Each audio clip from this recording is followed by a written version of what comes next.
Shirley. Si Tonton. And we are your Best friend. Ayan, wala na naman si Wala na naman siya. Makakasama natin siya later. Later kasi nire-ready niya ulit yung place na pupuntahan natin kasi napagtripan namin mag-Samgyup pero ayaw namin kumain sa restaurant. Yes, so this time, pupuntahan naman natin si Petit kasi most of the time, siya yung pupunta sa mga bahay-bahay para magdala ng food. Pagkain. This time, dadala namin siya kasi tinanong namin siya, ano bang gusto mong kainin? Siyempre, yung may enjoy niya. Buhay na baka.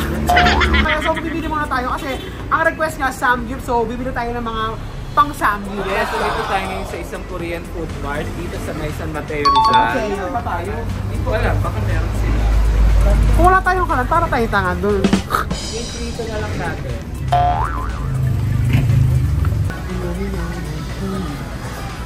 More on pork tayo and chicken. Pork kasi, alam niyo naman, bawal sa amin ni Miss O yung mga beef. Ay, mag-beef din tayo sa para sa Hindi, amin. pwede naman tayong Hindi. Gusto ko rin to, yung may enoki mushroom. Ayan. Hindi tayo ng dalawa na eh.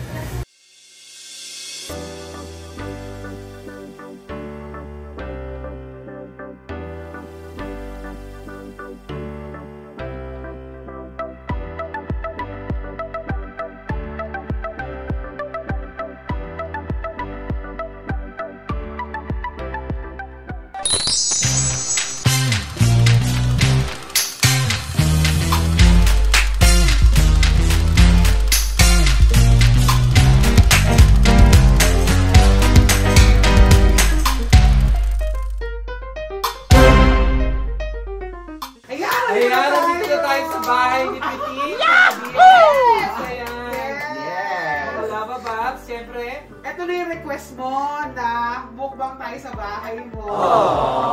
Ang bongga nitong ano nito. Ano tawag sa ganito? Griddle? Grill. At ang bongga, electric pero binila niya ng butane. Oh! Nag-agree naman siya. Okay, sige. Kaya natin ito. Ito muna yung matataba o yung Ayan, mga kapal to eh. Luto na na yun. Ayan, Samgyup. Alam mo, first time pumunta Samgyup sa loob ng bahay. Sandali, Petit, bakit mo ba naisipan magganito tayo? Namiss ko talaga kayo. Namit? Namit mo? Namiss ko mag-banding tayo. Pinatagal na ng huling vlog na kasama natin, Petit. So, syempre, New Year pa rin naman. New Year talaga, dahil January pa rin, di ba? So, uso pa rin yung mga New Year's resolution, di ba? Pero usually kasi, pag New Year's resolution, yun yung mga gagawin, di ba? Yes. Pero babaliin natin. Ano ka Ano lang? gagawin? Yung mga nasa isip natin na gawin, pero hindi natin gagawin. Iniinit ka naman. Oo. Ano? Papapaya. Papataba ako to. Parang naisip ko rin yun, papaya, pero parang mahirap gawin. Hirap na lang natin gawin, kumain na lang tayo, di ba? Oo, sarap kayo kumain. Basta alam mo, okay lang naman kumain ng marami. Basta mag-exercise ka. Exercise, tapos exercise, kutub na naman. Yung kapit yun, anong gagawin mo? Anong New Year's resolution na hindi mo gagawin? Siyempre mag-diet. Mag-diet, ayoko niya, hindi ko talaga carry. Pero kasi, kaya neto, Slimmers Rice to, parang hindi naman yung sugar ko. Kasi ito talaga ang ano sa sugar. Trigger mo. Oo. Aray. Tapos, maghinto sa pag-beat. Bake? Pero parang hindi ko carry. Kasi parang kukunin ako endorser. So, yun mo kami dyan? Oo. Baka bake yun. Ano? Bake. Di ba, kunyari kukunin kang endorser ng bake. Anong papangalan mo? Gusto kasi yung touch pa rin ng Pinoy. Ano ka? Mas gusto mag-bake batalyon. Bake batalyon.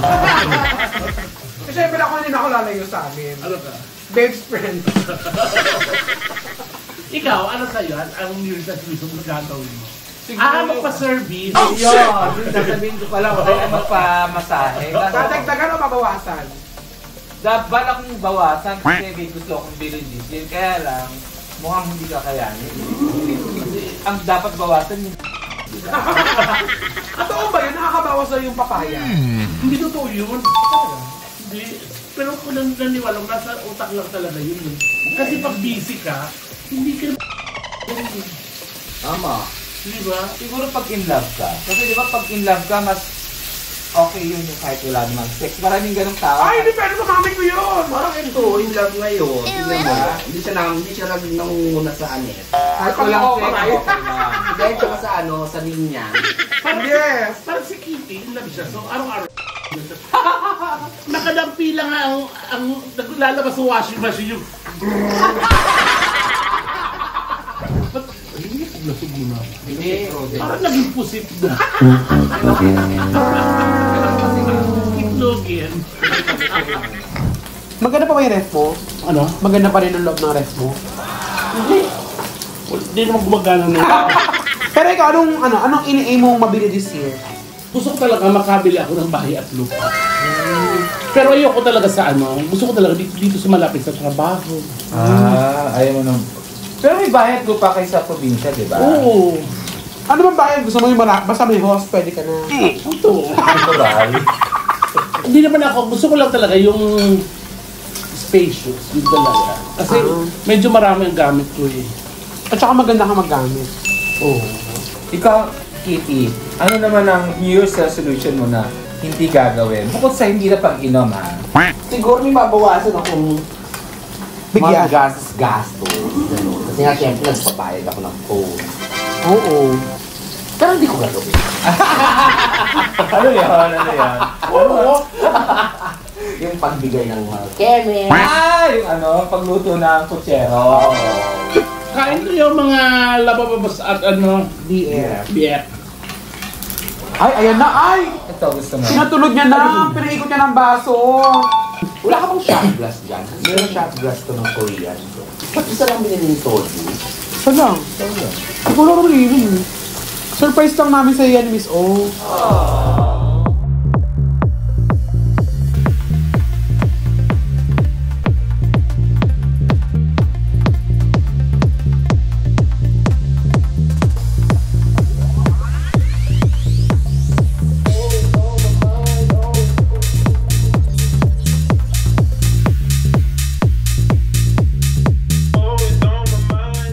Kayo masarap, nasasarap at parang sasanggit ka kaya. Ay, yung gusto ko yung sa Timog, yung Mr. Pogi.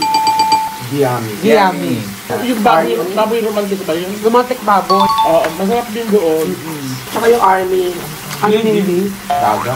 Yung kami Samji Army! Samji Yes! Army. Yung lagi natin sponsor.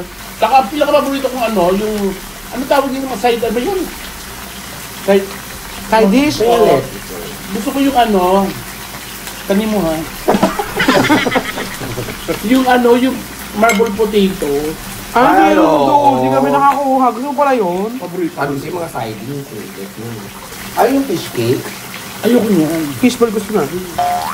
Buti na lang may pang-grill ka. Yung galing mo. Alam mo kung saan galing yan? Saan? Napalanunan ko yan kay Sir John. Sir John. Shoutout natin. Sir John! Sir John, I love you. John. Kaka Chef. Yes! Jeremy. Welcome back from your Europe tour. Ang ganda ng pasalubong sa akin ng Sir John. Sa'yo, anong pinaka-best day, moment of the day? Pag-gising, Yes. Kasi, kakain na. Yung pag-gising. pero nagre-request ka ng Oo. ulam. O nagkukusa sila ng luto. Kung anong available ka rin. Minsan, pag ulam, tubig lang. Pinakulan yung tubig. Hindi, magaling si Nani magluto. Pero nung kabataan mo, anong dream mo kainin? Sinabi ko yun, di ba, na ang pangarap ko talaga, sana may 2 itlog sa lamesa, 2 sa akin, 2 longganisa, Breakfast. yung breakfast. Kasi kahit gusto ko pa, hindi na pwede. Kasi budget lang talaga. Pangarap ko yun. Elementary ako nun. Pero ngayon, no, nagkiking crab ka, no? Oo, tapos kung natupad ko yun, bumili ako napakaraming itlog. Itlog. After 4 days, high-blood ako.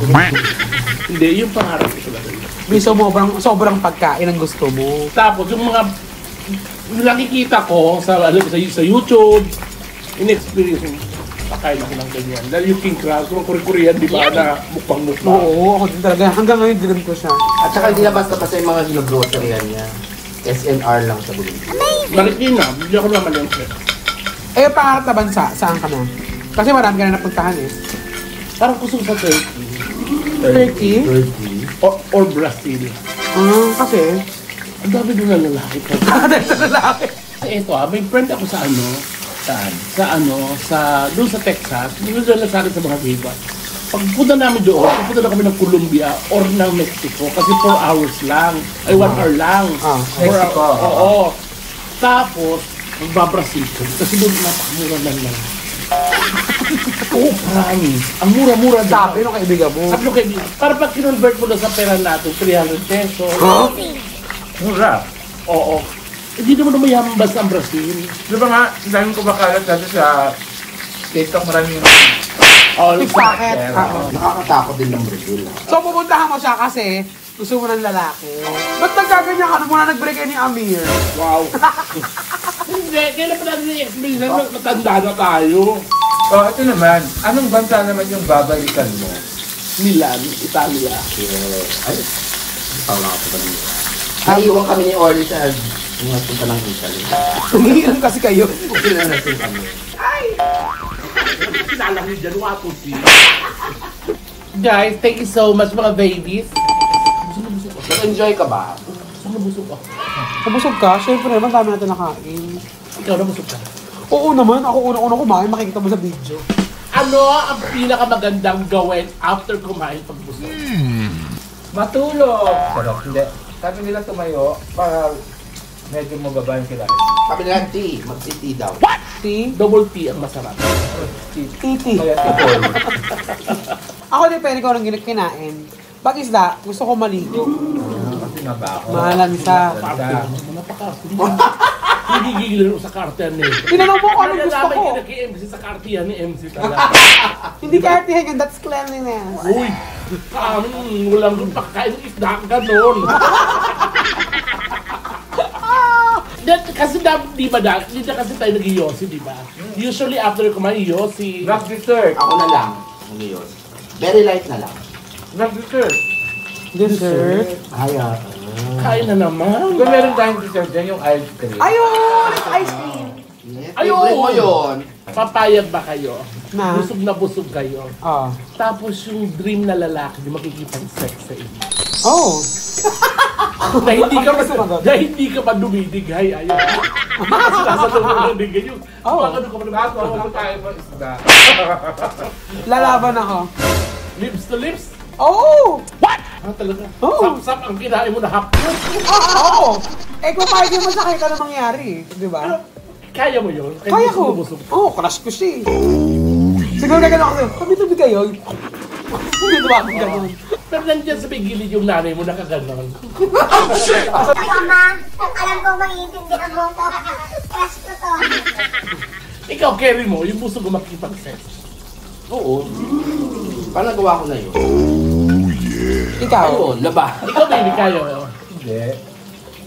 Ako. Magkano ko? Ako kaya ko. Ako na-try ko na, yung nakaganon ako, nakipag-sex, busog ako ha. Yung, tawad ka, sige na ako rin yung tiyan ko. Huwag mo ako yung tiyan ko.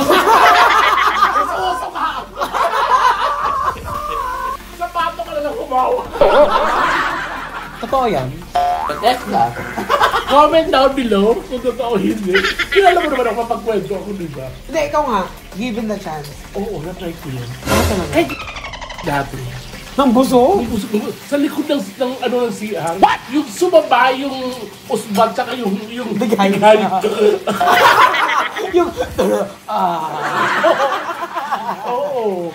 Hindi naman ako nahihiya. Diyos ko, tanda-tanda ko rin. Oh, Diyos ko. 58 na si Pitit. 57. 57. Ow! Take it, Pitit. Sinama mo kami sa vlog na to. Ma'am. Napakasaya namin. Ayan, so, habang ina-extra namin itong mga BS, mag-dessert kami ng melona para kumpleto ng aming Korean experience. Yeah. At gusto ko lang i-take itong opportunity na to, pasalamatan yung mga pupunta sa Hideout Comedy Bar. Nagbibigay ng regalo sa amin, nagpapasalamat dahil marami daw kaming naitutulong na happiness sa kanilang mga tao. Yung mga friends natin from Germany, sa Europe, sa Middle East na nagpupunta ng Hideout Comedy Bar. Actually, totoo yun. Yung lalaki, yung lalapit siya sa gilid, Miss O, no? Sabi, maraming salamat, natulungan niyo kami nung pandemic sa kalungkutan namin. Sobrang nakakataba ng puso pag lumalapit sila sa akin. At saka saksi ako, sabi, Miss O, pa-picture. Aha! So, kumikipsi ka pala, sis. Ikaw, Nay. Totoo pala kasi, nung, di ba, nagkadala ako, nag-UN, sa airport, yung nakakasalubong ako, usually mga elderly. Hindi yung kano-ano yung bilang gaya ka. Thank you. Oo, nag-thank you sila. At saka mararamdaman mo yung akap nila sa'yo na parang ang laki-laki ng naitulong mo sa kanila. Tapos may one time pa sa akin lumapit. Yumakap siya, alam ko ikaw lang ang nandito kasi wala sila Miss O, sila Divine Teta, yung buong Bex Squad, sila Petit, Bex Battalion. Pero gusto kong malaman mo na kayo ang nagsalba sa akin, kaya feeling ko gumaling ako sa cancer. Sabi niya gano'n. Alam mo, oo, nakakaluha siya ng slide, pero alam mo yung, ang saya, yung hindi nila alam na tumutulong sila sa atin somehow sa pag-download ng video natin. Tapos natutulungan din pala natin sila. Isang matanda. Tapos tinitignan nila. Hindi ba kapit siya sa akin? Umiyak niya ako. Ano sabi? Ako ang tunay mo. Akala ko naman. Totoo ba? Talaga, maloko talaga yan. Hindi, totoo yan. Maraming salamat po sa mga nanonood sa amin. Naniniwala at saka nag-enjoy sa ginagawa namin. Mga OFW. Yes. Ano yung itsura ng matanda yun? Ano sabi? Ako ang tunay mo kinatalaga.